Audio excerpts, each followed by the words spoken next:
Mine's been going since 1997, as long as the Mind Sports Olympiad itself. It's kind of like the big award. It's like the overall best of all games thing. So basically, it's the best 5 scores you've got over all the different games they do. I can't remember exactly how many games they've got, but there's like over 50 different disciplines and games. And your best 5 scores are counted, and the way you can score is based on how many people in the field, how well you do, whether the event is prestigious or not. And then over the course of the week, your best 5 are counted. You can only have 1 chess event and 1 backgammon event. But then there's an overall ranking table that will appear on the MSO website. And for the last 2 years, Ankush Khandelwal, my old bridge partner, has won it. He's an English guy.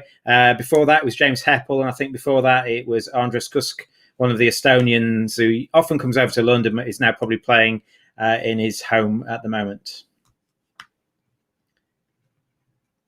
And it's actually phenomenal to think that that is actually the thing that makes the Mind Sports Olympiad such a fantastic event.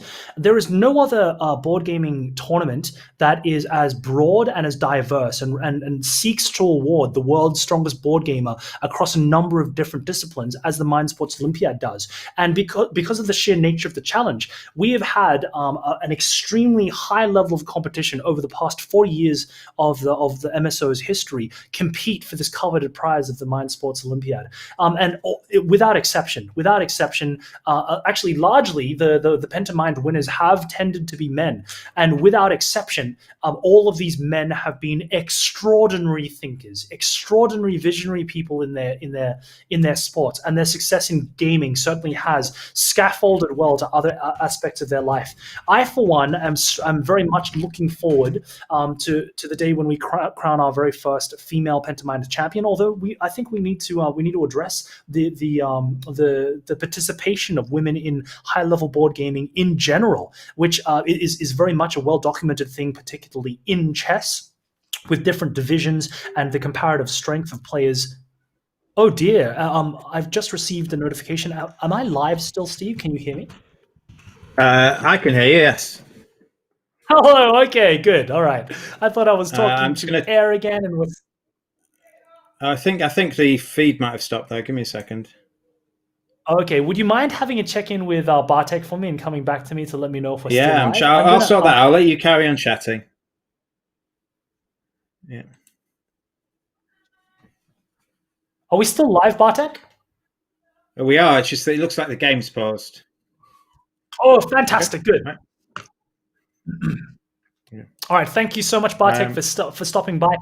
For those of you who are joining us from all over the world and tuning into our live stream, we do apologize for all of these technical difficulties. This is only the 3rd year running that the Mind Sports Olympiad has gone online, and again, with this is the first time ever that we have had our tournaments online. We've streamed before in the past live with live in person to person events. So there are still a whole bunch of technical difficulties that we're still working through. Particularly...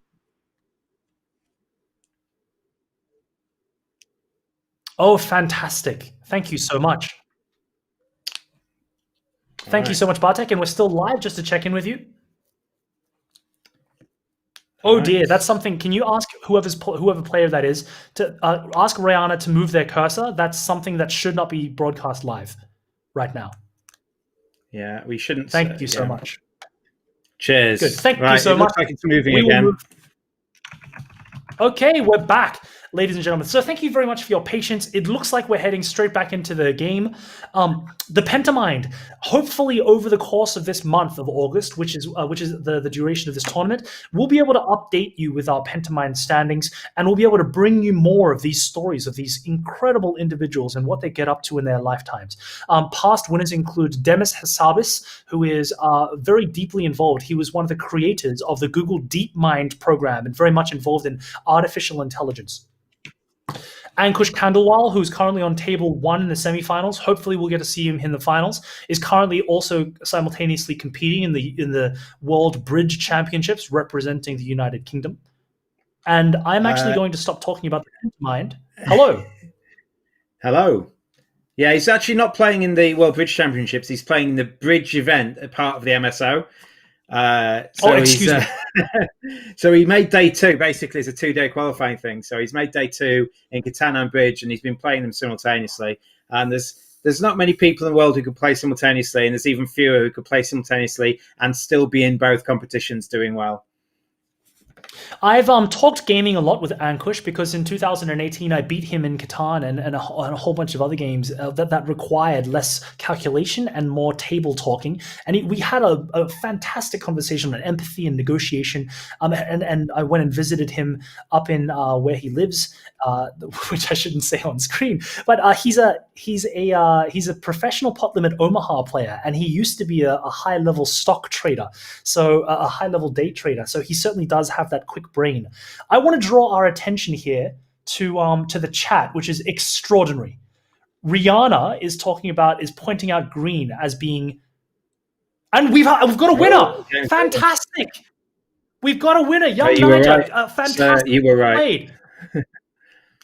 I was right that Green was very clearly in the lead. Green, I think that you were right as well, Steve, in saying that Green had victory points in hand, taking 8 points of that final thing, building a settlement, as well as upgrading to a city immediately for the win. What a fantastic come from behind game. Excellent. Where young Niger had to show resilience and was placing third for a very clear portion of that game, and yet the die rolls happened, and anything can happen in Catan. I think that young Niger has shown us a fantastic Catan skills in understanding that you got to zig when you got to zag, or you got to zig when you got to zig.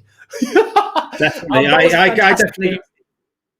I definitely got that wrong. I think I was backing red, and for a large portion you were backing grey, and then green came out of nowhere. I think when we had a bit of a break in play, actually, they had a city at the top, which didn't have before. So I think that snuck up at us, and we missed that city being built. And right near the end, they finished with 3 cities, 2 settlements, and they must have bought their final development card victory point. That is an extraordinary way to wrap up a game. I don't think that any other player was close to victory. So I'd be so bold as to say that Green shut out the other opponents, which of course it matters for the standings. The top 4 placed players after 7. This was the 7th round of play, from what I understand. The top 4 placed players will be moving on to the finals, and I'd be very surprised if young Niger if we don't see them feature in the final table. Now, speaking about that, in just a little while, hopefully Bartek, our tech advisor, is going to be introducing and setting up young Niger for a winner's interview. We'll get to pick their brain about their strategy going into actually the games that they just played and going into the finals. And as we head into the finals, we actually have a great treat for you, MSO viewers out there. We have one of the strongest Catan players in the world joining us in the commentary booth. And actually, Steve and I, we're going to go off. We're going to go down to the pub and take our leave. Thank you so much, Bartek, for letting us know that. So in the commentary booth, you're going to have Henk, who is the tournament organizer for Catan over at Catan Universe, as well as Yellow, one of the world's strongest Catan players, who will have, I'm sure, a fantastic amount of insight for you. I think for those of you who are joining us on the live stream via Facebook or YouTube or Twitch, please do send through your questions. This is a fantastic opportunity, a limited time opportunity to really pick the brains and ask for the finer points of detail for success at the highest levels of Catan play. And I just feel blessed, Steve, to have seen young Niger's victory just then, because it really, for me, capitalizes this idea that resilience is important in a Catan player. What do you think about that? Yeah, I mean, I think it's hard to say. Like, I fully agree. I think for a lot of the time they were holding on and saving up the stuff, and I actually think they were very lucky not to have 7s rolled very often, because there was quite a lot of times where they started their turn with 10 cards or so, and if they rolled 7s, they lose a lot of resources, and they lose the impetus they needed to kind of have those explosive turns later on. I think we have a comment from Henk van der Wijk, I think it's how you pronounce it. He was back in red as well. In one of the chats, so thanks very much for watching, Henk, as we're playing. And Ulf said he really likes Red's placement on the 6-9-12, which is the one at the top where we were suspicious at the start of them placing where the 12 sheep was, but it allowed them to move up and down and take those 2 spots. So thank you very much, guys, for commenting as you were going. But yeah, what a fantastic game. Thank you for your comments. Thank you for your comments, everybody out there. I'm still happy to debate you later on. I still very firmly believe that red wasn't as strong as either as Steve and Hank have said, and but that's part of the beauty of Catan, getting to argue about placements. What placement is better in terms of gameplay tactics, in terms of the probabilities of die roll, in terms of the starting resources you get, and also in terms of the overarching access and versatility of resources, which is what makes Catan such a beautiful game. Because on the one hand, it's a very simple game. You've got 2 die and you have the mathematical odds of rolling things, but there are so many other considerations to be put into there, even to the point of being able to seem like you are not as doing as well as you are, which I think certainly young Niger took great advantage of. Thank you so much for your comments. Yes, off you go, Steve. I have some results from one of the other tables. Table 1 results in, that was the table we were talking about, Ankushin. The results are he came second to a gentleman or lady called Vamos Cosmos. Now, Vamos Cosmos was one of the top people from the Swiss event. They have yet to lose a game. They've won every single game they've played in this competition. So they will be making the final effectively undefeated, and they will be playing young Niger in the final with 2 other games still to be finished. An extraordinary result for Vamos Cosmos, and a great handle as well.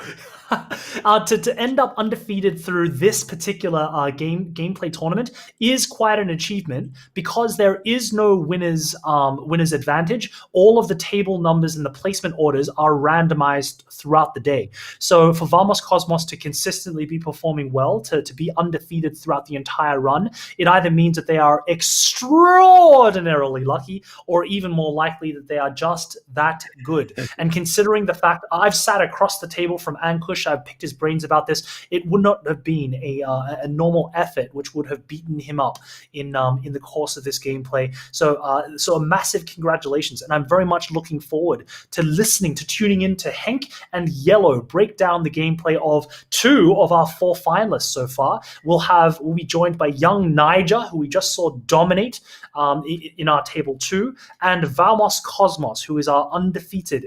I believe they would be the only undefeated player throughout this, because of the numbers of our tournament. They'd be the only undefeated player.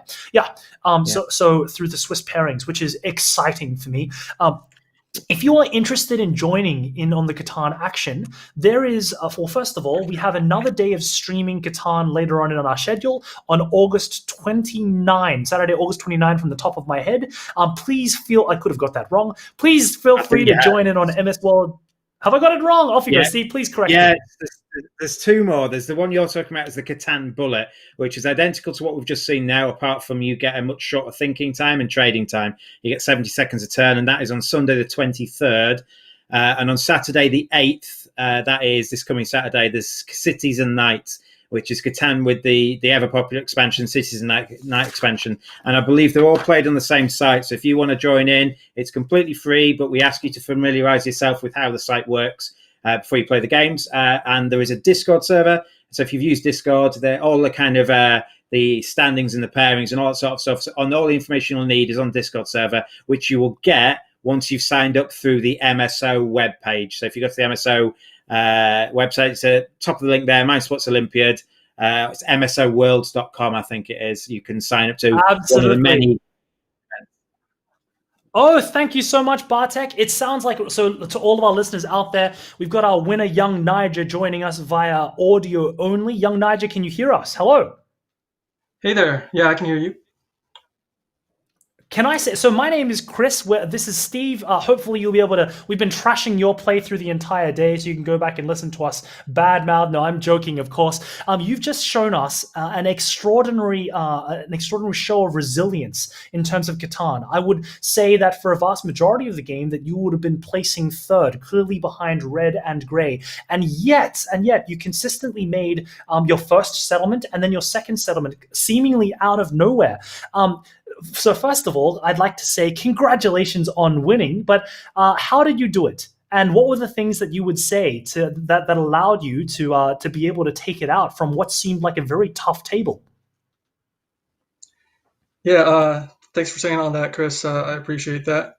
To be fair, I think I got pretty fortunate with a lot of the trades that I got. I think my opponents underestimated me, and they gave me favorable trades because of that. So I think based on my position, it doesn't look like I can get either army or road, but sometimes it doesn't matter if you use your cards correctly. Very well Yeah, said. It actually surprised me a great deal, considering your initial placements and how poor you were, that you were able to not just get one settlement but two. Can I ask how many points during the game were you able to trade for ore? I think only once or twice. So there was once with That's purple where that got me the first city, and then there might have been a second one. I don't think so. I just got lucky with the threes, honestly. Like they rolled, let me see, 7 times. That's pretty high. that is really high. But you know what? Luck Yeah. is a big part of this game as well, right? Mhm. yeah, it was Steve, a do you have great a question performance. there? Anyway, no, it was a great performance. Like I say, Chris, if you watch back the commentary, Chris was backing grey and I was backing red, and you came from nowhere. I think when you built your third city, we had to kind of go, whoa, hang on a minute. You're probably leading from that point onwards. And I assume you ended the game with your second victory point card? No, just with another city. So 4 cities, 1 settlement, and a VP from very early. Okay, well, It that's was excellent a stuff. Yeah, yeah. massive final turn. What a massive Yeah. final turn for you. But a big flaw. It felt like for the majority of the tournament, for the majority of the game that we watched, that you were trailing. Would you agree with that assessment? Well, that's hard to say because based purely on production, I think once I got the city, I don't think I'm too far behind. So I would be behind to red because he managed to settle the 8-3 and the 6-5-11 eventually. But before that, I mean, Gray had the city, but at the same time, like his win condition wasn't clear, and his numbers weren't hitting either. So I'd say it looks like it just purely from a win condition perspective, but not from a production perspective. So exciting. Thank you for your perception there. Mhm. That's actually really quite insightful. Another question that I have for you is at this high level of play, because it seems like we have a number of players who are quite accomplished in the Catan universe. At this high level of play, what generally are the attitudes towards negotiating trades? Is it common? Is it uncommon? Do people understand? Are people looking to trade more often? In your experience, do you think that there is a general openness to trading, which allowed you to have victory this time? Well, so it really depends on the school of thought that you're from. So there are some players who believe that you should only trade when it's absolutely necessary and you're going to get a pure benefit out of it. And then there's another school of thought where it's you should take as many trades as possible as long as you're not giving too much away. So depends on which school of thought that you're from. I would say that I lean a little closer to the second school, where I give out many trades, and because I'm giving out trades, more people will trade with me, and it ends up leading to like a faster gameplay. So normally the fastest approach to winning Catan is you want to have a win condition, and the rest of your points come from your buildings, so cities, settlements. But if you trade well and you know what things to build, you don't necessarily need a win condition every single time. So that actually leads us to two really interesting points. The first one is when did it become clear that you had a win condition? And I'll ask the second one after you answer the first, actually. Well, as soon as like the three roll 2 or 3 times in a row, something like that, like it's pretty clear that I can just city my way there. So with the 843, I have the wheat port. I can just essentially drop cities at will if my numbers hit. Yes, those ports seem to matter a great deal to your overarching strategy. So thank you for that. Yeah. My next question. So yeah, and it certainly seemed that you out citied everybody. Well, clearly with that final flurry, you ended the game with 4 cities, and your nearest competitors only had 1 city each, which is a fantastic advantage to have. My next question is going back to this idea of trades. How important to you is table image and the ability to speak well and to be friendly with people? How important is empathy to you? It's very important. So since this is a 4-player game, the balance of the board means everything. And by balance, I mean no one player should be way too ahead in terms of production, in terms of win condition. So to achieve that balance, you have to do some, let's call it table captaining, right? And I mean that's all based on how you communicate with everyone else at the table and how you trade. Young Nigel, do you happen to have? This is just a shot in the dark here. Do you have any experience playing poker live by any chance? No, but I used to play online a little bit. Okay, right. Table captaining, of course, being a very well-known term for live poker players, people who tend to dominate the social game and conversation, and then translate that into dominating with poker hands and with lots of bluffs and lots of table talk that way. Which is why I raise that point. But your insight into how important your table captaining is it's super valuable, both from my point of view. Can you point out some games, because we didn't actually have access to the player conversation? Could you point out some times where it was some interesting times where you table captained, or other players had some interesting insights to try to railroad or block trades, or point out someone is leading, or influence the other players, things like that? Yeah, so let me think about that. If you were watching the trades that I made, I got multiple 2-for-1s on my own turn. And it had to do with the fact that a lot of times my opponent's hands were pretty stuck. So red got 5 settlements, and it's very difficult for him to build a city, even though he has massive production. So he's going to need ore. And based on the way that I was trading previously, like he knew that it wasn't going to come off of me very cheaply. So eventually I got to the point where I offered 1 ore, and his first offer was 2 cards. Like most people start with 1, right? Wow. So yeah, Wow. that's one example. Massive. And that happened quite a few times, I think, at the end. That is, well, first of all, we didn't get to see the trades as clearly as we would have enjoyed, but that's actually massive. If you can trade to that degree, and it certainly speaks volumes to your social game.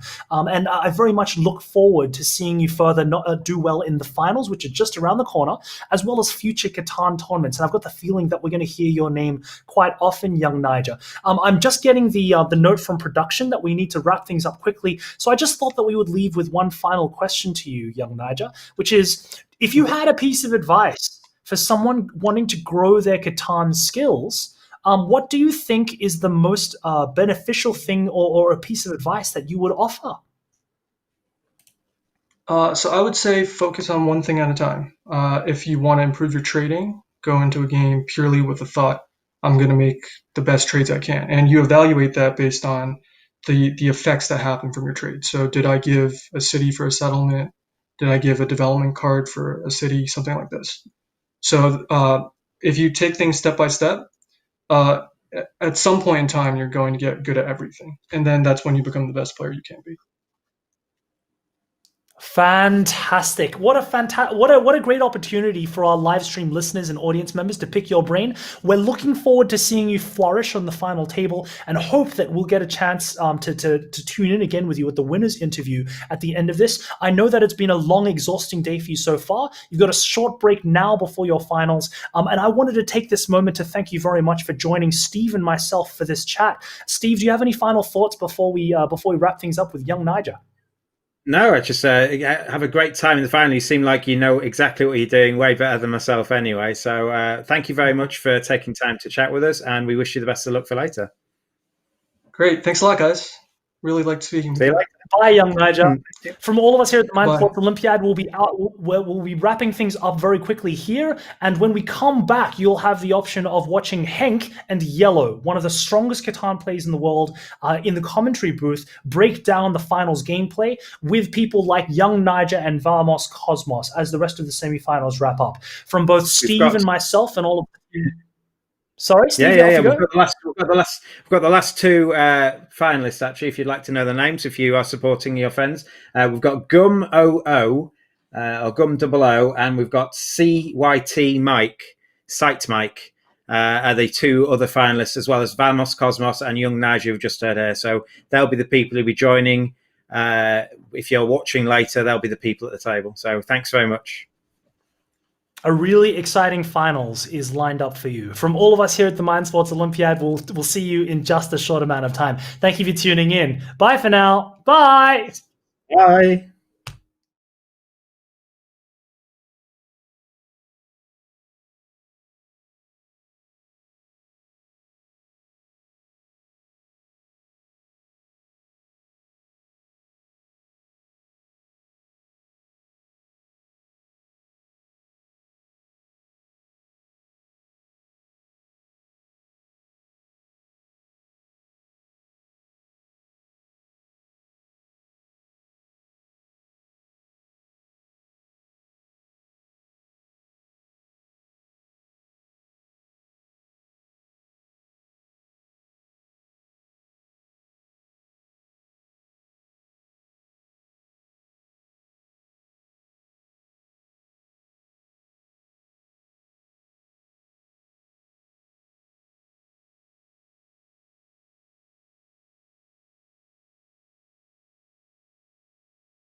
Welcome everybody to the final of the Mind Sports Olympiad Settlers of Catan Championship in 2020. My name is Tricosaurus and I'm here with Yellow82. Yellow, thank you for joining me for this game. Yeah, Tricosaurus, thanks so much for having me. Looking forward to a what I expect to be a very good final. So it's going to be a fun game to commentate and actually get to watch. So. Yeah, so we have seen some of the semifinals already. I know we have Famos Cosmos in this final. We have Young Naja in this final. We have Sight Mike in this final. I don't know if I pronounced that correctly, and we also have Jum OO in this final.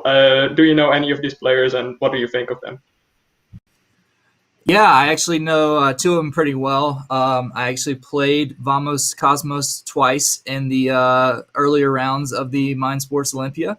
Both times had win in hand, and he made incredible plays to block the win. One in the qualifying round, and then one in the semifinals, which he went on to win to remain undefeated going into the final match here. So. Know Vamos very well. I've played him multiple times in our KOC Premier League, as well as other semifinal games, and also know Young Naja very well as well. Played multiple games with him. Both of them have very different strengths, and I'm interested to kind of hear if you've had any experience with the other two, but would be interested in talking a little bit about their strengths as well. So. Yeah, unfortunately, I do not have any information about them besides that they won the semifinal, they won a quarterfinal, and they made it through the swish with 115 players. So that says they're really strong players. Otherwise, they wouldn't make it to this final. So no, I unfortunately do not have much information on their playing style, and that's also kind of good because that will surprise us for the game, and we'll have an interesting setup to see for this game. I'm really curious what board is gonna go. If you had to choose, what type of precision would you go with in terms of order of placement? Well, I think it's really going to depend on what the board looks like, right? Because sometimes there's like a really good 9-6-4 spot or 8-5-10 spot, which has a double or and a double or wheat, a double wheat or something like that, or maybe an or wheat sheep combo. So in those type of positions, if they're not a lot of really premier spots, it's probably good to go somewhere third, maybe second or third. If it is a premier spot like 9-6-4 with the or and wheat as the stronger numbers of those two, it's probably good to go first and potentially try to take that spot early. So I think it really depends. I think second is always just a good pick if you're not really sure, as that's based off your statistics. I think for the KOC, that's where the highest percentage of wins come from, is in second position. So it really, for me, depends on the board, but I'm interested to hear your thoughts on that as well. I can definitely confirm the second position as the position with the highest win rate, although it's slight. And I agree with you that all positions can win. And it very much depends on the board. Like on some boards, you'd rather want third or fourth position. On some boards, you'd rather want first or second. In my opinion, when the sand tile is in the second ring, then you preferably don't want first position because you're likely to get locked out of a 3-hex spot with your second settlement.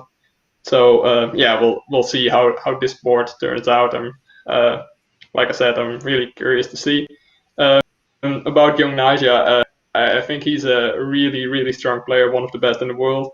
And what I've noticed from playing with him, I haven't played much with him, but some high stakes game with, and I noticed he likes to play defensively a lot. And the reason why he does that is because he is an excellent trader. According to Delighted, he is he is the best, if not one of the best,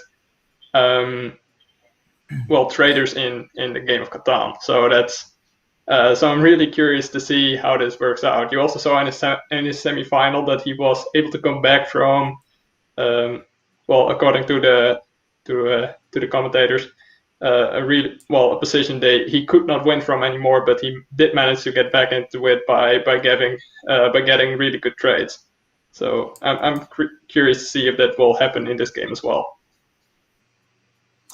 Yeah, I think if you look at the strengths, obviously I've played with young Nija a good bit. I honestly played with him on a lot of auto matches before joining the KOC Discord, and yeah, he is an incredible trader, and I think to that point, probably one of the best traders, as you mentioned.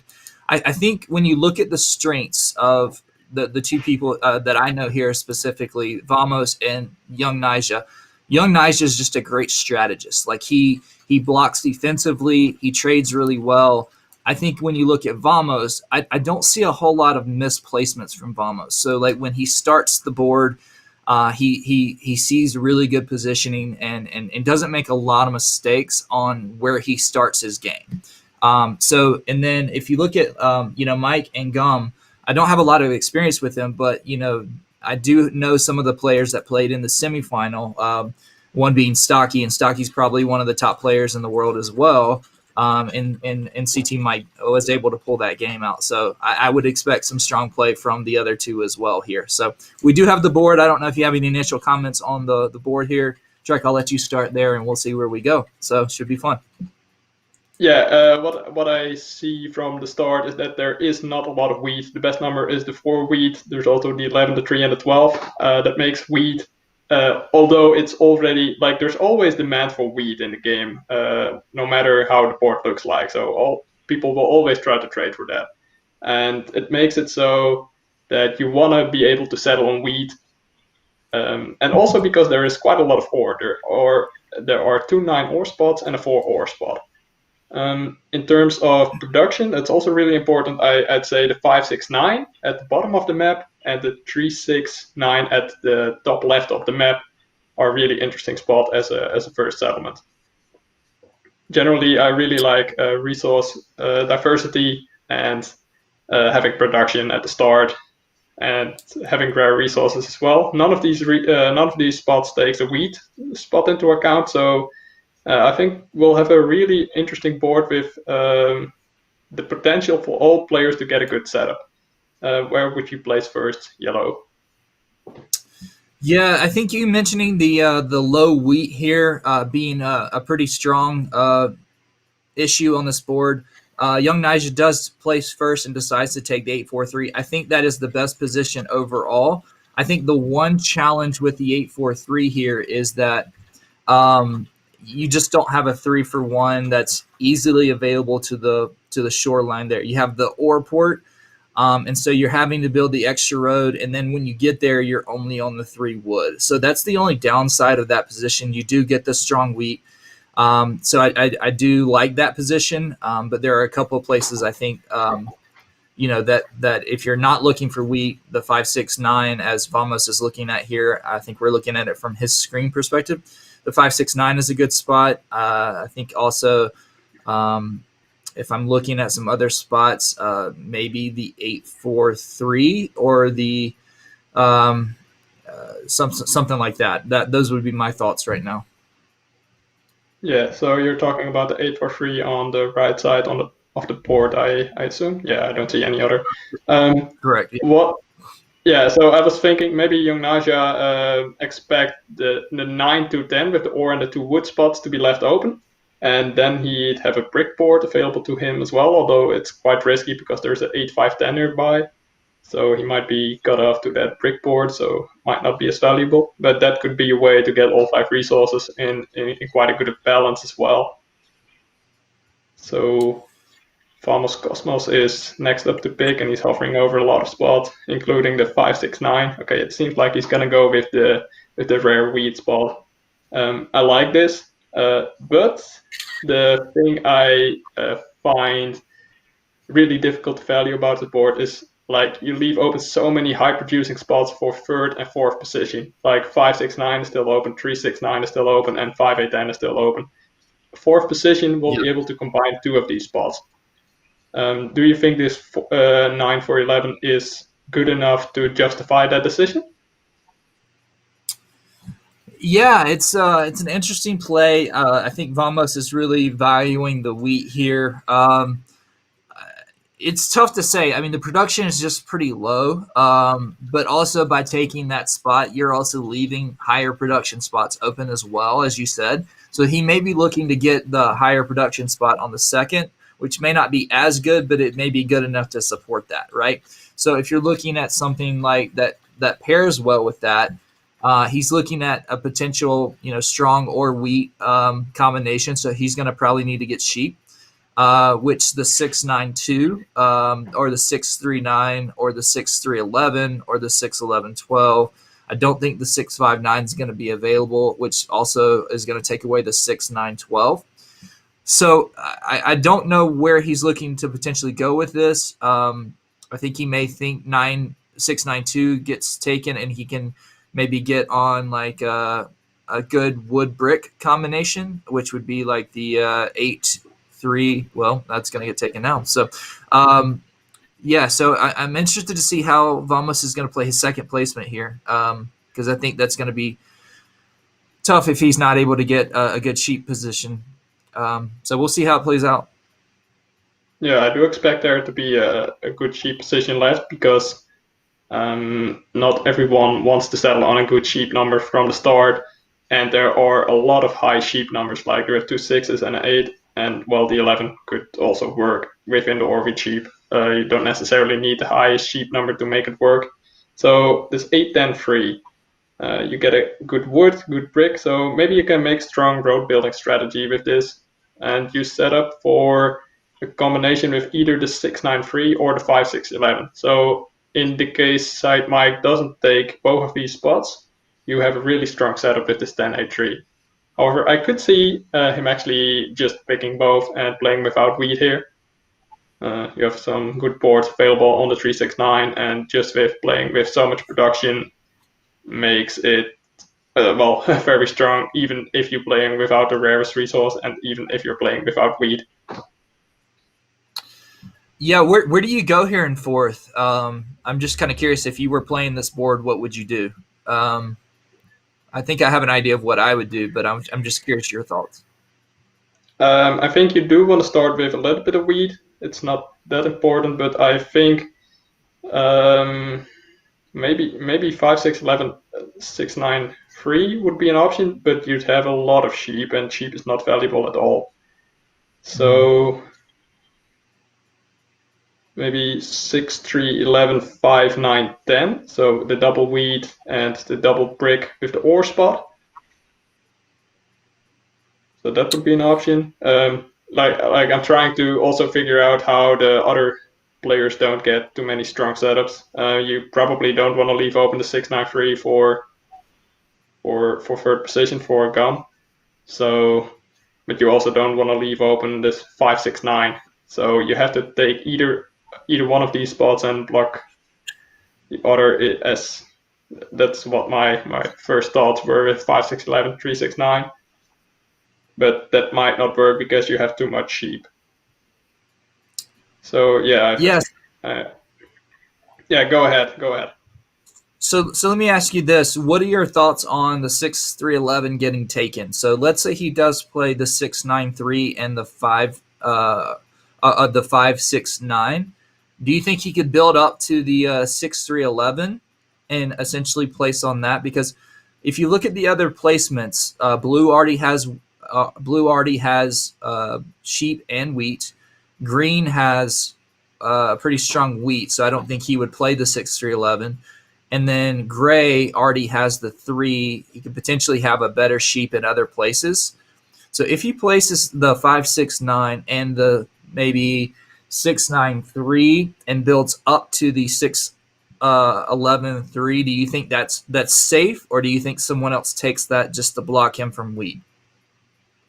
I think someone else will block him from wheat by taking, and that player would be green, placing on the 6-3-11 with the double sheep spot and place towards the sheep board. Okay, so 5-6-9. This could go with a lot of spots. Yeah, he's taking his time. I like it. It's a final, so just take all the time you need to make as good of a decision as possible. So he could do 3-6-9 here with the double sheep towards the sheep board.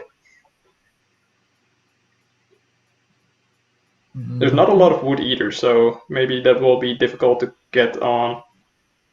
Also, don't expect many players to place on a high wood spot, so that will be difficult to trade for. If not many players have the good wood spot, then they won't trade you the wood either. So yeah, where would you place the second settlement yellow? Yeah, I think if I was playing this, I don't think green takes 3-6-11, honestly, because yes, it's another sheep spot. It's more wheat. I think I don't know. Maybe so. Maybe you're right. I think it's potentially a risk going up, but I think if he places on the 6-9-2, 6-9-3 here, going without wheat. Especially if green does go 6-3-11, then you're able to trade him for wheat there. I think if I'm in this spot and I've already put down the 5-6-9, I think I have to find something that places well with that. So I think I have to place so you have a strong brick and a pretty decent sheep, which is just a tough combination, I think. I almost think you have to get wood. So I think you have to go potentially like 9-2-10 and then go down to the wood port, honestly. And then you could also build up to maybe 6-2. Yeah. I don't know. That's a tough position. Yeah, I find that really awkward. That's why I was not really leaning towards the 5-6-9 as a pick here, but rather placing on the 5-6-11 or the 5-9-10 just because it has some better combination spot. He's hovering over the 5. I don't think. Well, he could place on 5-8 with the 3-for-1 board as well. It's not really common to place on a 2-hex spot with the 5th settlement, but could go down. Okay, so 4-3-11. Interesting. So he does want to get a bit of wheat, but this way, I don't know. He leaves open a lot of spots for his competitors. Like the 3-6-11 is left open, the 6-9-3 is left open. You do have the sheep's board in this way, so that's good. You'll have a lot of sheep and a lot of number diversity, so it could work. But you might be a bit dependent on the free rolling here. What are your thoughts? I agree, Chuck. I think if you're looking at going to the sheep port versus the 3-for-1 port, I almost choose the 3-for-1 here. I don't think you're going to have enough sheep to make the sheep port worth it. And I honestly think having the other ore, especially for I think the number diversity of having 4 versus 11 and being able to trade in the ore 3-for-1 instead of the sheep. I think you're going to potentially have about the same number of sheep and ore if you settle on the 4. So I think the 3-for-1, although I don't like the 3-for-1 ore, it's a pretty valuable resource. And it's going to be a tough position for him. First, he has no wood and he has the strong brick. So that's going to be a challenge. He has very strong ore and little wheat. So, it's going to be a tough position, I think, but we'll see how it works out. I could see Gum placing on a 6-9-2 instead of the 6-9-3. It's just 1 pip of production less, but that way you block out Young Naja from the 9-10-2 with his 8 settlement. Yeah, I agree with that. I would 100% go 6-9-2 here and build to the either the 3-for-1 or if you want to double on the 6-3. That's where I would go. I think you have good enough road material. You start with the wood in hand, and you also have the 10. Yeah, that's a good placement by Gum there. I would point upwards, I think, to get the 3-for-1 board here. Although maybe you want to. I like your idea of pointing to the left because you have a really great brick, and if you also get on a free, then you also have a really good wood production. Well, I think what that also does is if you point down, you can look like you're going to the 6-3. But with the amount of wood and brick that Gray has, if Green gets a really good spot here where he has a strong or wheat sheep game, the way you beat or wheat sheep players is to take their settlement spots. So what you could do is essentially cut down and block the 4-3 from Vamos, so that he doesn't have a settlement spot if he decides to go all or wheat sheep, right? So I think that's just another reason. And then you could always just settle on the 6-3, which I think is a good secondary spot. I think you're gonna have plenty of options to get to a 3-for-1 later, and just settling on the 3-for-1 at the top, you just get the 6. So at the end of the day, I think you still have the option to get to 3-for-1s later. So I would have gone down with the road, but I definitely understand building up to the 3-for-1. That's not a bad play. I'd like to play a little bit more aggressively against the or wheat sheep player in case he gets to a strong start and we have to take his settlement spots. Now he's having to build 2 roads if that happens. Okay.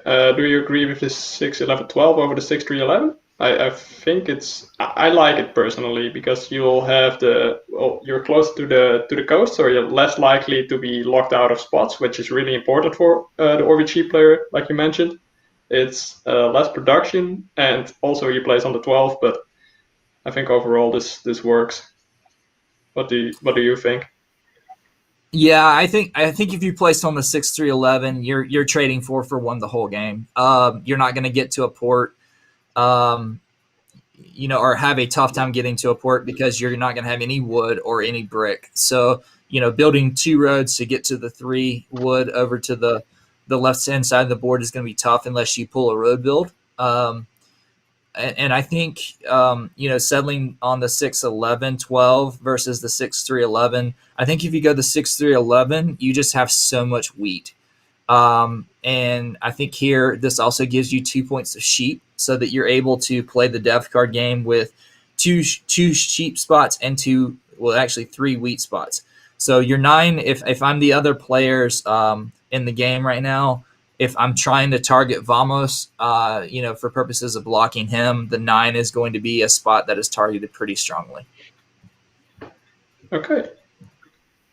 I find this move interesting by young Naja. I expected him to place on the 2-5-10 and point towards 5-8, but he actually placed on 5-8. He might point down towards the 8-4 here and raise Gum towards that spot. What do you think of that idea? Yeah, I think he starts with the road, so he would have a little bit of advantage. But again, when you look at the 8, they share the 8, and I think you're looking also at Gray just having such stronger wood with the 10 and the 2. I think racing him to that spot is a risk. I think what he was trying to do is to get to to start with a 3-for-1 port that gives him all the resources but ore, and then he can settle on the 5-2-10 instead of the reverse of that, where he starts on 5-2-10 and builds to the 3-for-1. So I think here, this way, it gives him the brick. It gives him a strong brick to potentially settle back into that versus the other way around. Okay, cool. Yeah, I think it's also the right move, mainly because I expect Gray to win that race if it comes down to it.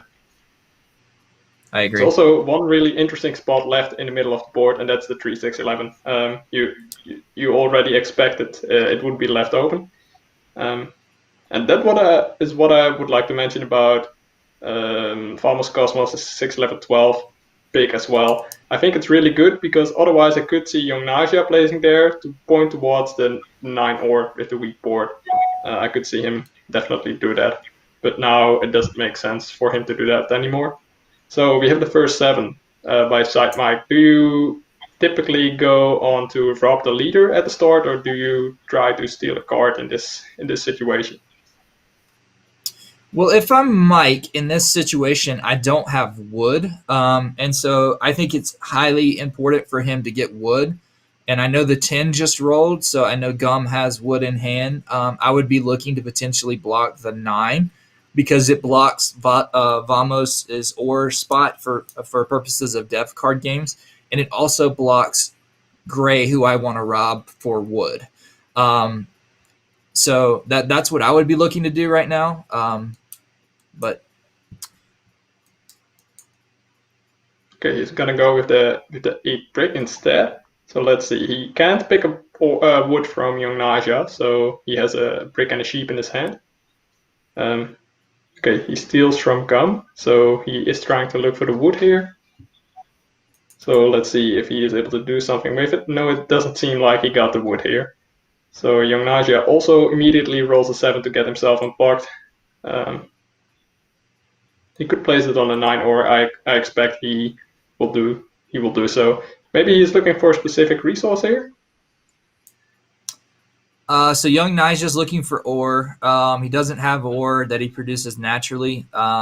Could be potentially looking for an ore. I don't know that he potentially needs it right now, but he may also look at Gray a little bit of a threat because, Gray built the road up to the top, which goes to the brickport. If Gray extends one more road and settles on the 5-2 instead, then that potentially takes the settlement spot away from young Nija at the 5-2-10. So I think if he's risking that, I would also rob Gray here. Yeah, just to make sure that you keep his cards down, but you also block Vamos. So a lot of sevens here early in the game. Yeah, a lot of sevens. Yeah, apparently. So if you're Vamos here, who do you rob, Trek, or where do you block, or where's sort of the threat position for you here? I think that 8 brick is just put it back there. I think you do want to target a high producing spot, and the 8 brick, especially at the early game, the brick and the wood blocks are pretty effective. Like later on in the game, you only got to block or wheat, and in some cases you need to block sheep. But at the start of the game, wood and brick blocks are really effective. So I expect it to be on the 8 brick. But it could also be the case that he wants to target someone who might also get largest army later on in the game. Or he could try to steal a wood or a brick. So in that case, I would... Young Naja might be an interesting player to steal from, because he has a brick for sure. He stole also a card from Gum, so he might have that wood.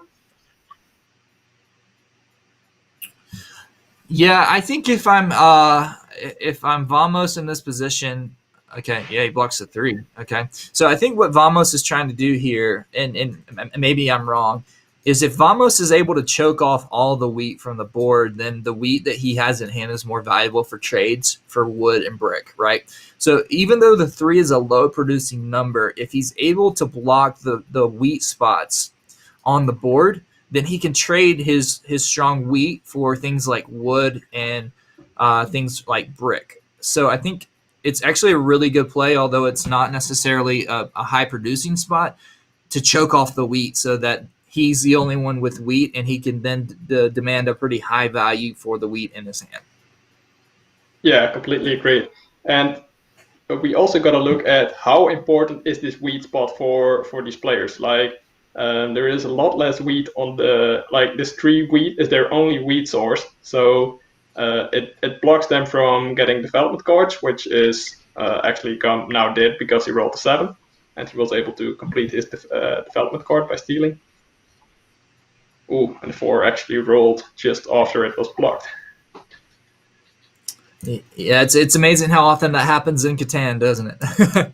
Especially in Catan universe here. We kind of joke that if you have the knight and you really need a number to roll, you block the number of the person who has it. And so like if I had like a 6 brick and I wanted the brick to roll, I would be blocking the 6 sheep right now, because it just magically happens so often. But we know that it's a random dice roll, but it's just the amount of times it does happen is fairly high. Okay. So yeah, another 6. So we do see the 6 roll. Puts out a bunch of sheep in this game. What is important here, like if the 6 rolls, so much sheep is gonna be put in the game. So if we see monopolies later on in the game, I would expect them to be on sheep if a bunch of 6s roll in a row. So we also see a 9. It's a 10. I assume it's a 10. I can't see it completely. What resources went out? Yes, I can't see the dice either. Yeah. Okay, that's another 6. Now we do see 6. Yeah. So young Naja didn't pick up any cards since he was last stolen from. He doesn't have the options here. Ooh, Famous Cosmos needs to hand in his cards here. I think he tossed away only sheep, so that tells us the sheep had rolled at least twice. And he's blocking the wheat again. He picked up a wheat last time and now picks up an ore. Yeah, buys the dev card.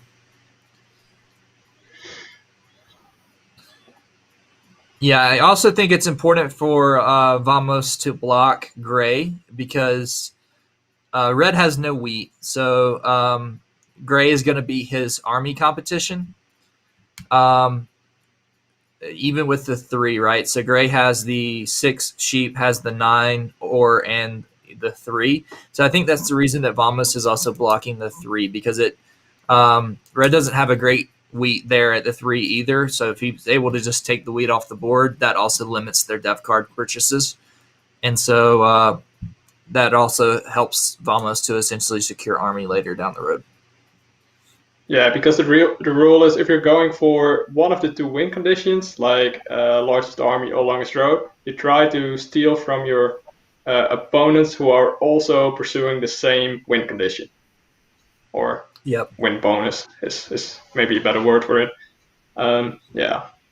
So we do see the 5. So that's the coordinated roll for young Naja. And so that's a really interesting position that he has. Like every time the 5 rolls, he gets a road. The difficult thing for him as a road player is that his settlements are pretty unlikely to connect.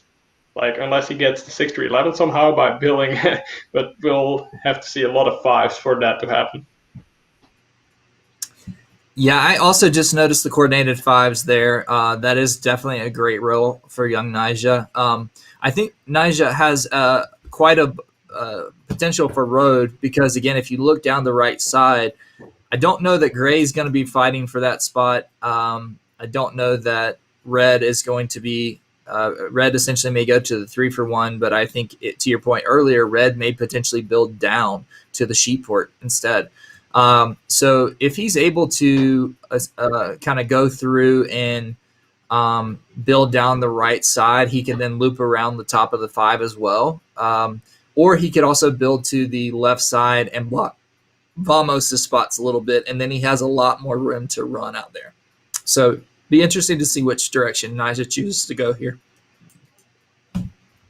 Yeah, and we see Side Mike going for that 6-3-11 spot early on.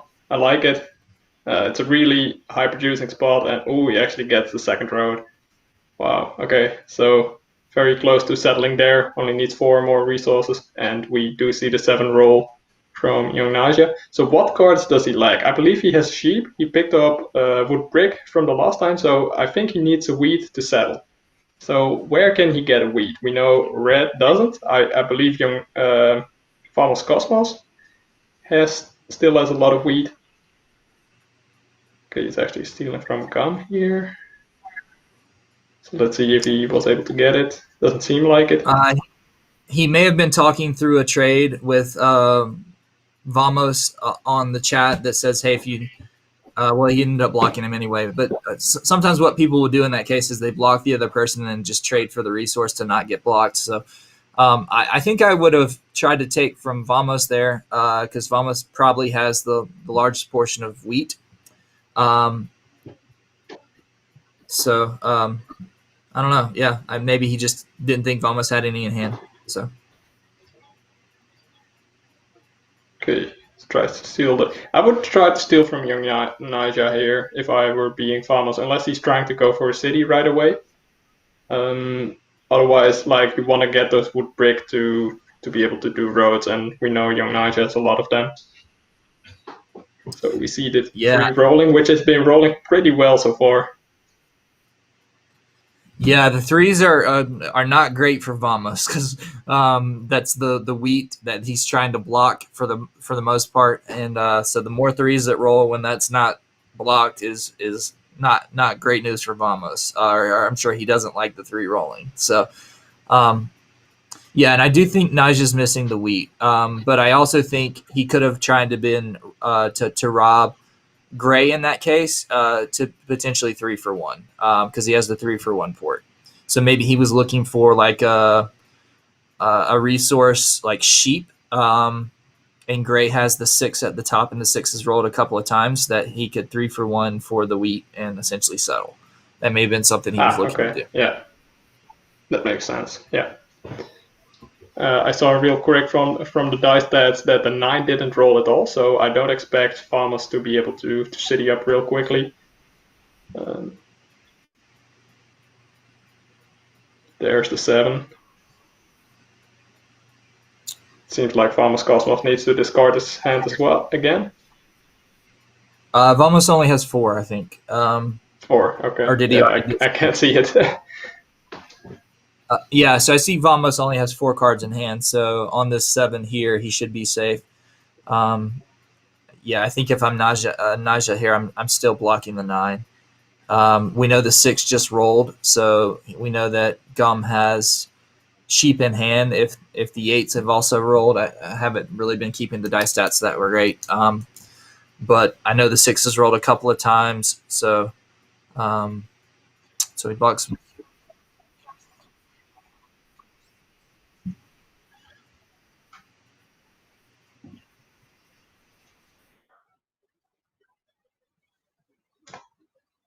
Gotcha. Okay. So yeah, now I'm able to see Farmers' cards. Thank you, Bartek.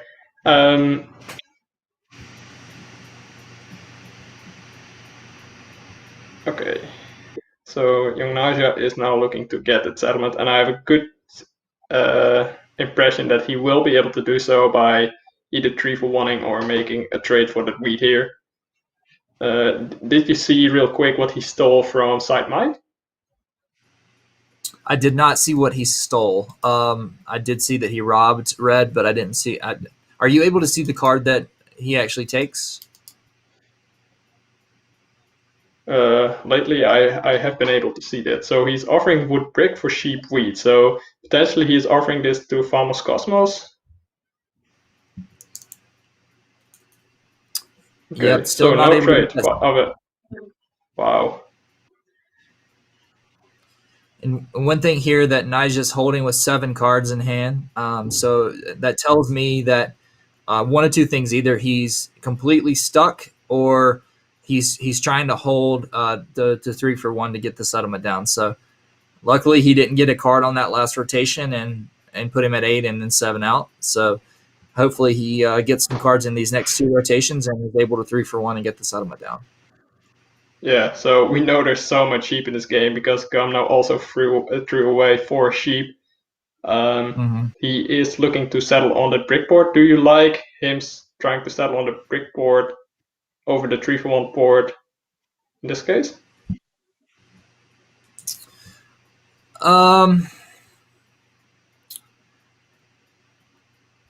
Yeah, I'm kind of indifferent on that. I don't think the brickport's going to help him too much. He has the 8, but at the end of the day, I think the 3 for 1 may be just as good of a play because you're getting the double 6, and if the 6s roll, you're getting pretty much 2 6s. You get a card and an extra card of your choice. I don't know that the 2 is really going to help him. Other than just being another wood spot. So yeah, I almost think he's going that direction with the idea that if he gets enough wood and he gets enough brick, that he just goes straight and settles at the 5-2. Maybe I'm wrong there, and he's trying to just settle on the brick port, and he thinks there's a little bit of value on the brick port when he's able to essentially get to the 8-4 spot. But I think if I were Gray and I was trying to, do that, then I would essentially try to get to the 5-2 spot and block the settlement spot of Naja. Now, we did see a good trade. Again, one of the things that we talked about with Naja is the fact that he's a very good trader. So we just saw that Naja got the trade there. I think he also got 2 for 1. So just, again, knowing that he's trying to settle there and getting the extra card, all that is very valuable and much overlooked in this game of how good Naja is at that. Yeah, exactly. And he was also able to get the wheat, so we will see him being able to settle on the 5-10-2 here, unless he has different plans by doing a road settlement. Yeah, and I also think Oh, it two pays off immediately. Two paying dividends. I think what Nyjah did there is, one, he probably had a conversation with Gum to not build the extra road and settle there. I think he was probably talking to him and saying, "Hey, I'll make this trade with you, understanding that you're going to settle just on the brick port at the 2 and not the 5-2." Because if he's trading him there and he does have in hand to actually road settle on the 5-2, that takes away the settlement spot. So that may have been some discussion that was taking place there. Yeah, so being Famous Cosmos, who would you block here? Well, so Nyjah's at 3, with a 3-for-1, has very strong wood and brick spots. The 7 rolled. What was rolled before this? Did you see? No, I can't see. Yeah, well, the reason I'm asking. Sorry, Trick. I was gonna say the reason I'm asking is because if he's looking for wood and brick in like a 2 rolled, for example. So he's asking Mike here, can you do any card? Because otherwise he knows the 2's rolled and he knows Mike has a 50% chance of wood. So if he's looking to actually 100. move out a little bit. Oh, so did the 2 roll twice? No, he gets 2 cards from the 2 now by settling on the brick board. Oh, sorry. So I was looking at. Yeah, gotcha. So yeah, I would. Yeah, okay. So I would block both players here. So okay, yeah, he's gonna go with the same plan of making his wheat more valuable. Actually steals from side Mike. Interesting. So maybe he made the trade with Gum to get the wood somehow. Doesn't seem like it. Or maybe he was looking to get a development card instead.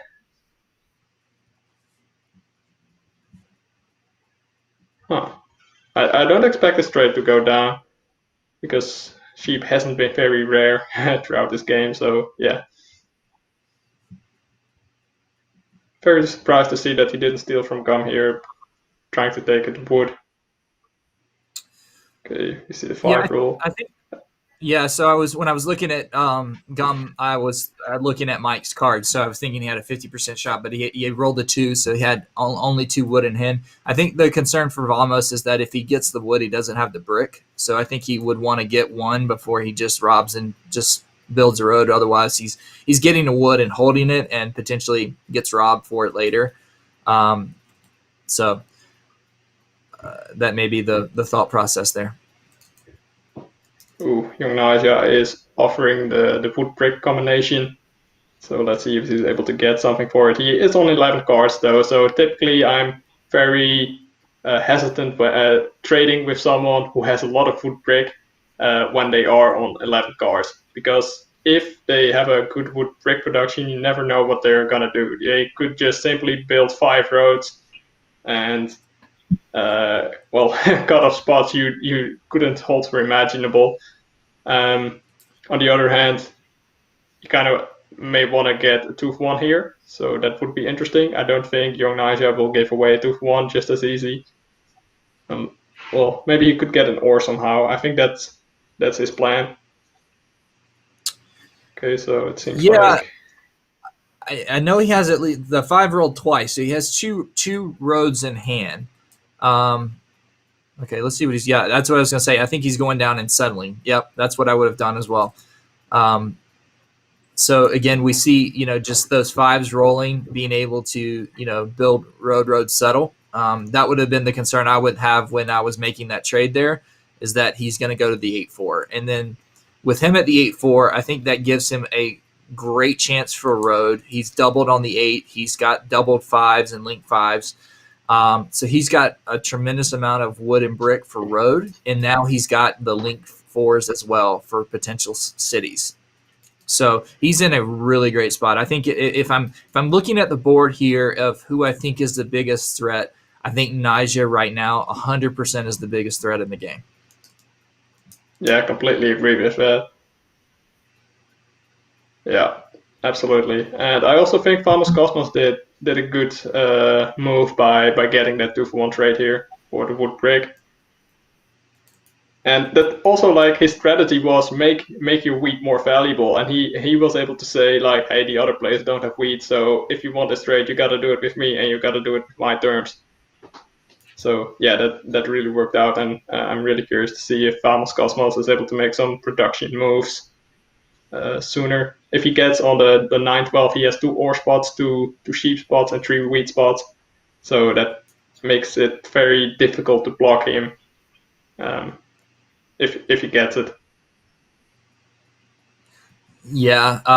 Get the city down. So yeah, Wow. the 4s roll. So again, Mike getting the city down, that's going to be pretty solid spot in that 6-5. Yeah, and especially 9. with exactly, and also if Mike is able to get his settlement on the 3-6-11, he will have a bunch of really strong settlement spots, and one of them being the 5-6-9 city top. I think that will be,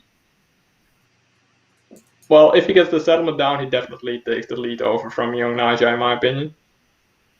I would disagree. I honestly think Naja is in a super strong position right now, especially with 2 4s rolling. So Naja has 2 ore and 2 wheat in hand right now. So like, it's only going to be a matter of time with Naja at 7 cards. We know that he has 2 ore, 2 wheat, and if he has 3 brick or 3 wood, he's going to get the city down right now, and he cities, and that's just So he has city in hand right now. So I and again, if he's able to city a certain spot, he's just going to offer everything in his hand. Okay. So he definitely has city in hand right now for sure. Or at least I'm the question fairly is, strong. does he want to go with? So If you have I think where do you go? If you have city in hand, where do you go? 8-5-4, just to get the most production going, and you also have the 3-1 port. So and also doubling up that wheat. I think it's very valuable. Normally, get your cities on the ore is really strong, but on this board, I'd say the wheat is more valuable. So he's offering a road again. I don't think anyone can accept this trade, but if they know how close Young Naja is to getting that city, and I think they know, they just see when the 4 rolls, they are going an ore and a wheat to his hand. So yeah, that's. Oh wow! Actually, wow, a clean city now. It might be worth it even for Side Mike if he gets the settlement on the 3-6-11, but like, this block is gonna go on Young Naja now, that's for sure. I think it has to. The question is, where do you block him? Yeah, that's the difficult part. He made it so his game is very difficult to block. Could go with 4 ore, but what is his next goal? So he's at, let's see, 2, 3, 4, 5, and he has road potentially. So he's at 7.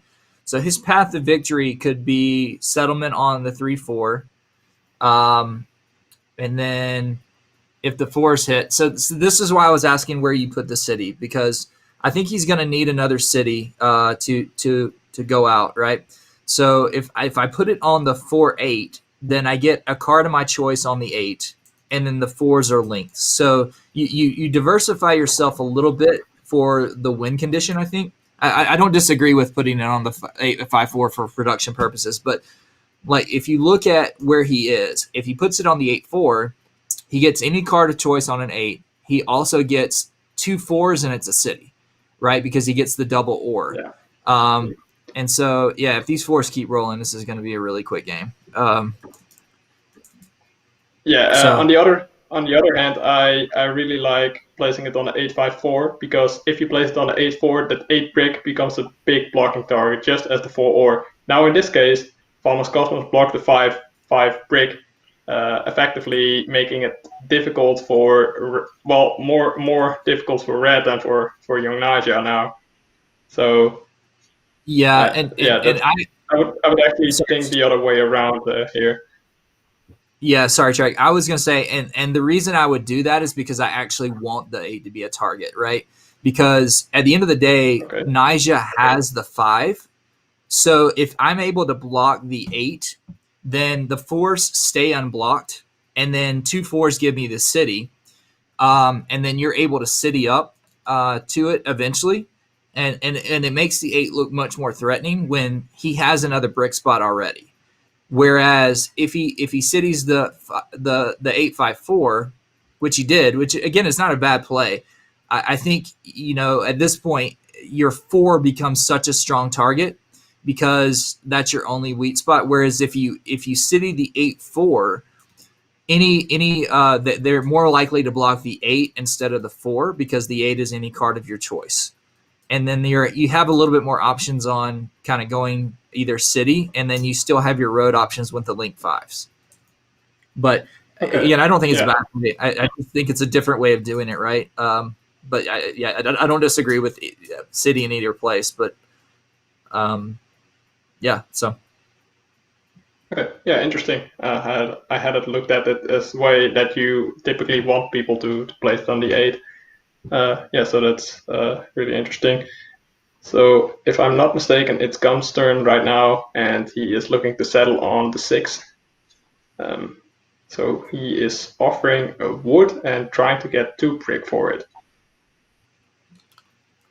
I don't know who would accept that, but I think he's trying to get the brick maybe for a city then. He wants that by he has the brick board, so then he is able to 2-for-1 it for ore and get a city that way. Yeah, I think he needs to get some more stuff done to get back into this game. So yeah, this move is not what he wanted. Ooh, the 12 for Fanos. So let's see if Side Mike is able to get the settlement down on the 6-3-11. Looking for wheat.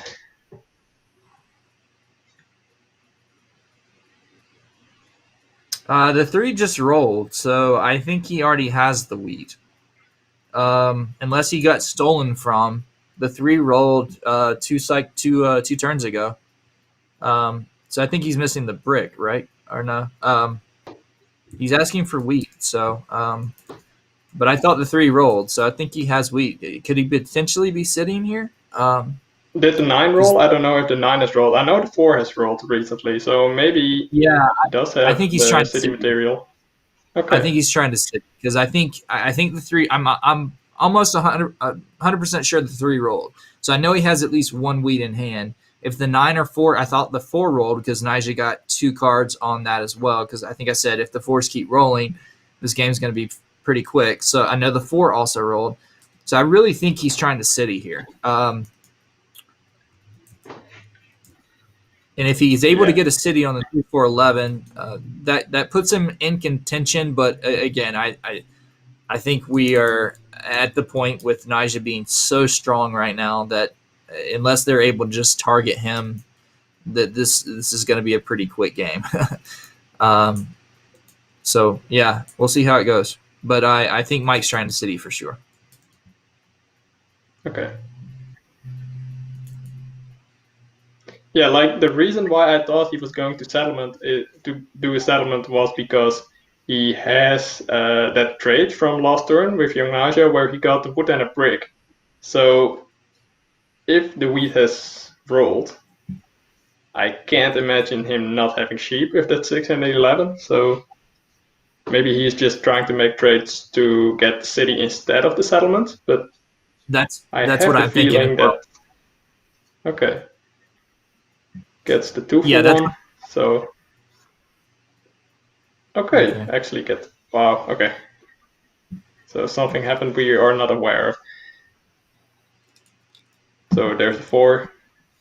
And is that the second city for young Nyjah?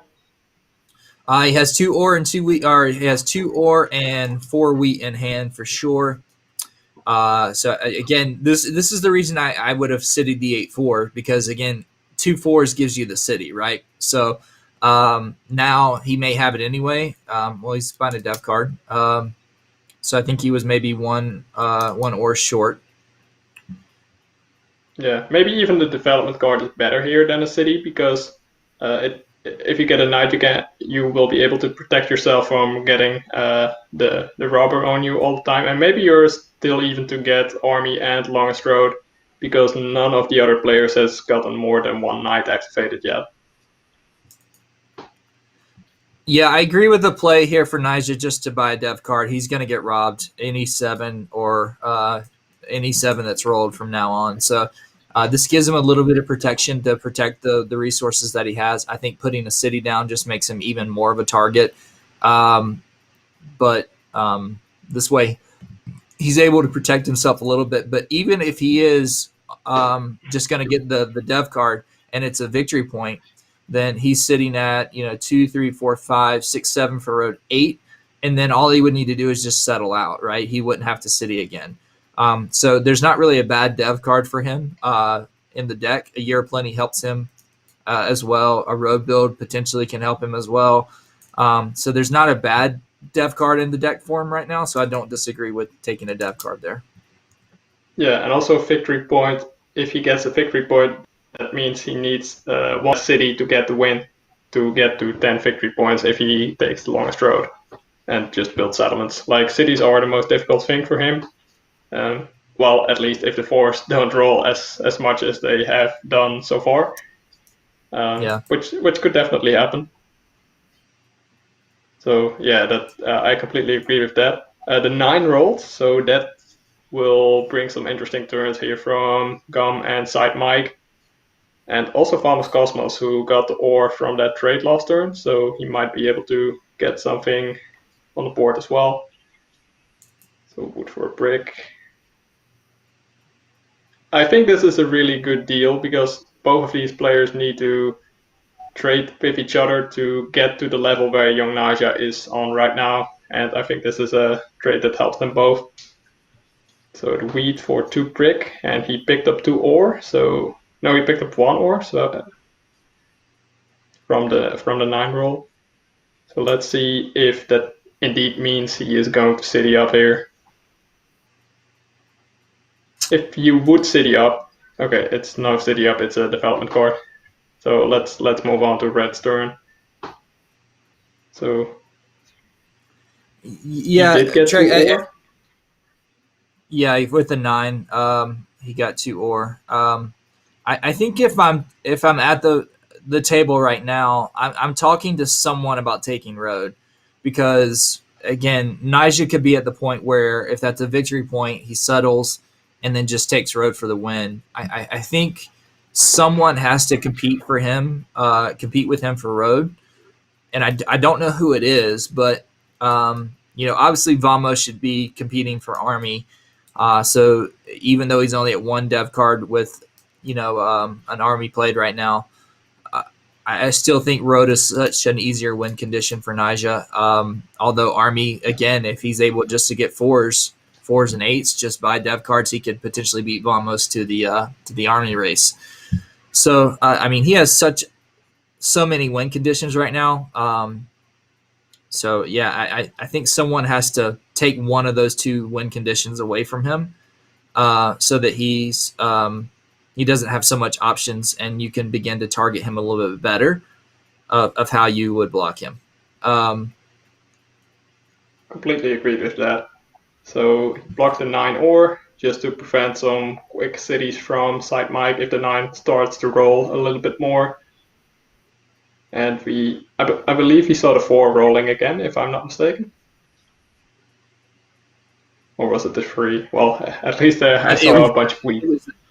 It was the 3. The 3 went out because I got 2 wheat on that, so I was fairly certain that it was the wheat. And Vamos. You're plenty. Vamos. This is a settlement. Yep, settlement this is with settlement. 5 cards left, so settlement city. He still has 4. No, it seems like he's going to end his turn. No, okay. So that's a really important settlement for Famous Cosmos. Your Plenty will help him a lot as he doesn't gain wood and brick. And now he's able to settle on the 9-12 and the wheat board. And the wheat is really fantastic for him because he's the player who has the most of it. Yep. So now any 4 is a card of choice, any 11 is a card of choice, any 12 is a card of choice. So that's a lot of options for that wheat port. So that's definitely a good settlement for Vamos there. Again, the challenge with the wheat port here particularly is that Vamos's win condition is no doubtably army. And so you're trading in wheat for other resources that you need to potentially buy dev cards. So that's the only downside of that. But be interested to see how we move forward here, because I think Vamos has to start contending for the army so that Nyjah doesn't sneak that and road and just wins the game. Completely agreed with that. I think Red is the player who has the best shot at making the longest road race at least as difficult as possible for young Nyjah. So let's see if he also recognizes this possibility. We'll have to keep a close eye on what cards he discards here. So it seems like 1 brick and 3 sheep. So yeah, that could indicate that he is looking to take the road, but I think his next goal will try to be get a settlement on a 9-10 instead. Where do you block here if you're red? I know that you're probably blocking blue, but where do you block him? I think I would block the 8 sheep. The 8 sheep. I think if your goal is to take army, I would block wood and brick still. I mean, if you're trying to go for road, then I would stop him from getting roads. I think that is better than sheep here. But I agree with you. If he gets more sheep, then he gets more development cards. But that could be a good thing for you, as you might be able to get road if he is trying to get army. So another city by side Mike. Wow, that is a really key city, especially on the 6-3-11 with the rare weed. And we do see the 11 rolling right at the bat. So there's a 5 and more roads for young Nyjah. Two roads to be exact. Farmers Cosmos can also city up. And buys dev card. Yep. Wow, what a turn. But does it really matter? Like if you get a development card first, is there any way you would get a development card first over getting a city in this scenario? No, I think if you're playing the city, it doesn't really matter. I think, however, if you are playing a settlement or trading in for something or trying to build a road, then it's better to buy the dev card first. Like, so for example, if Vamos was going to put a road down to the settlement and he had also a development card in hand, I would buy the dev card first, because then if he gets road building, he doesn't have to waste those resources to build the road. But if you're building the city and you have the city in hand, I don't think there's much of a difference there. But it is very much of a difference if you're building settlements and things like that. Okay, gotcha. So Gum is actually the player taking care of that young Nyjah doesn't get the army by having activated 2 knights already, and also getting the city down on the 8-10-3 here. Interesting choice to go for the 8-10-3 over the 6-9-2. I think the reason for this is the brick board. By getting some more brick, he might be able to trade some in for wheat and being able to maintain the largest army race. Yeah, so it's going to be interesting to see what Nyjah does on his turn here, because, definitely Gray is starting to come up a little bit. Mike is also starting to come up a little bit. I still think Nyjah's in the best position, but, if Gum is able to take army, that gives him 3, 4, 5, 7 as well. And also Mike, if he's able to connect for road, that gives him 4, 5, 7 as well, and a settlement spot. And so Mike can have a pretty big turn right here, depending on what he has in hand. That could limit, again, this is what we were talking about, limiting Nyjah win condition for right now. So we see that Gum started to take army, and we'll see if Mike starts to take road to potentially do that. But Nyjah has 9 cards. Oh, that's a terrible 7. Oh, that's a terrible 7 for him. Could have had a pretty big turn there, I think, with 9 cards in hand. Yeah, so I think this turn of events makes it so that red is the new leader in my eyes, especially because he has these settlements closer to each other, so he will be able to connect. I was favoring young Nyjah before to take the longest road for sure, but I think this will actually become a really interesting turn of game in terms of who is going to take longest road.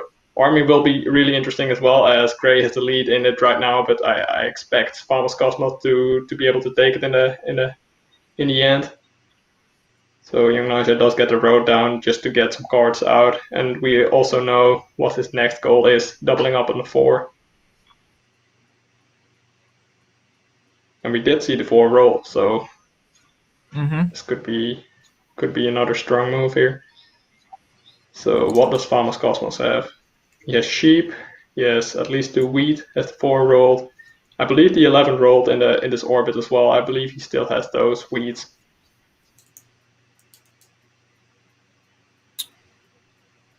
The 11 did roll. I want to say it was almost a turn ago, though. He may still have some. That could be very true. Yeah. Yeah. Yeah. Otherwise, it looks like also wouldn't make sense for him to offer sheep here. Although he might be looking to 2-for-1 wheat and do something else with it. So.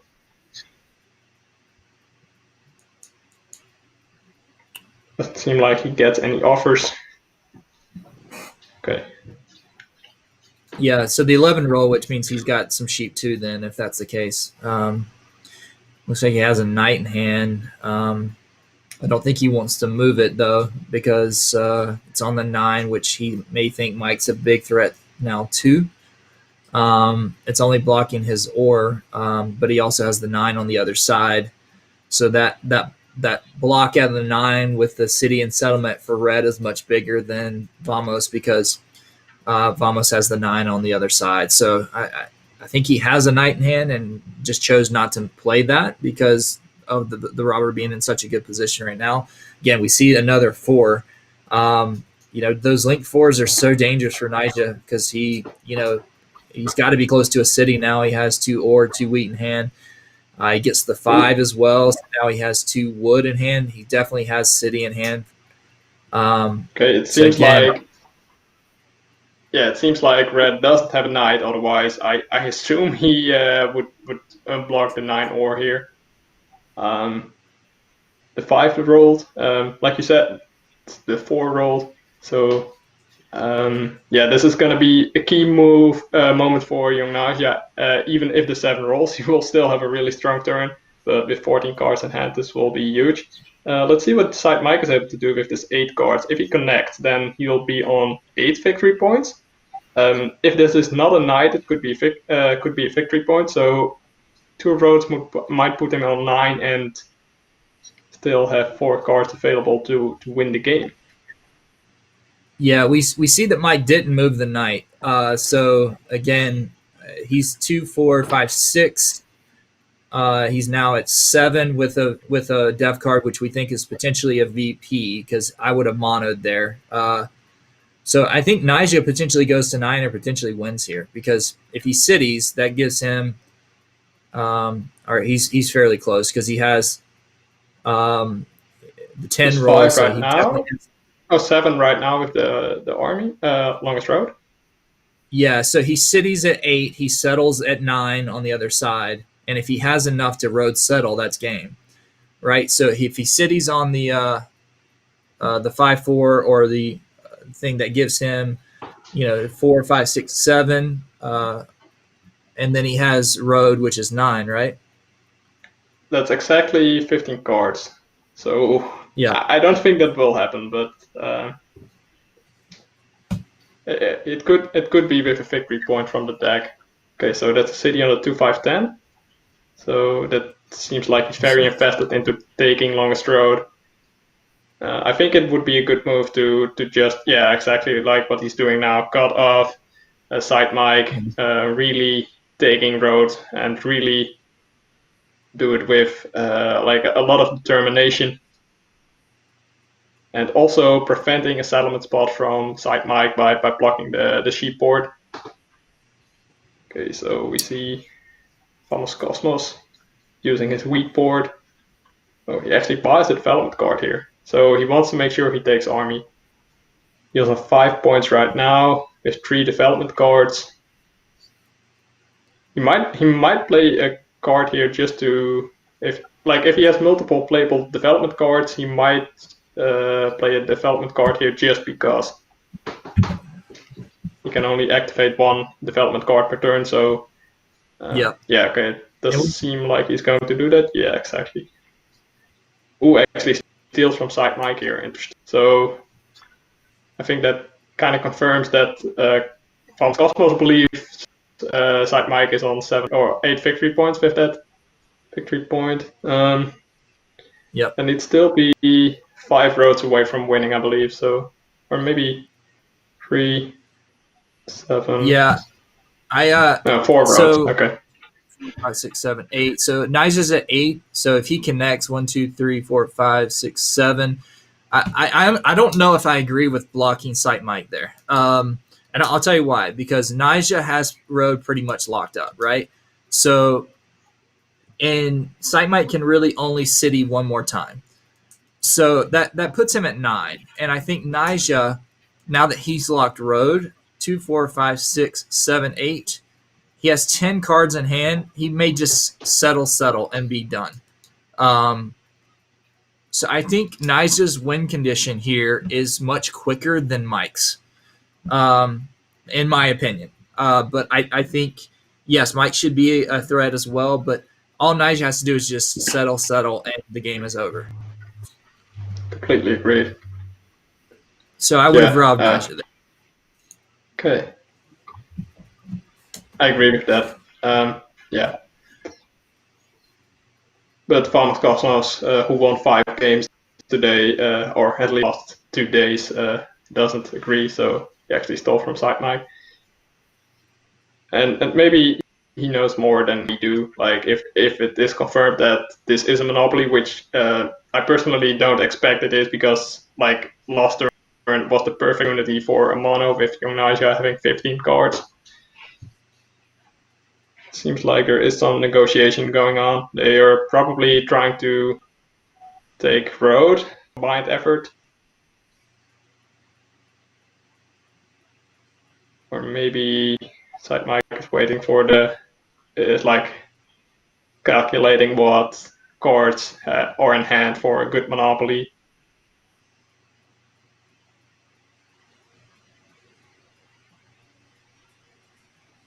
They gotta do something, because the risk of Young Naja doing double settlement is very big indeed. Especially with 5 or 8 or 4 rolls. Yeah, I agree with you. I'm not sure what they're contemplating here, because if he had a monopoly, he missed the chance to do that. When Nigel had all those cards, and again, ended up building roads down there. So I think it is a VP, and if it's a VP, he's sitting at 6, 7, 8. Okay, that's 1 settlement. Yep.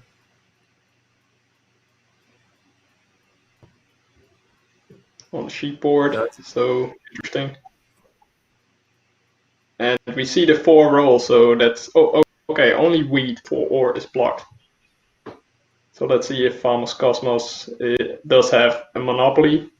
This would be a good moment, because there are a lot of cards in the game. Gray has 9, red has 11. Okay. Well, so he looks like he's 4 for 1 in here, so I don't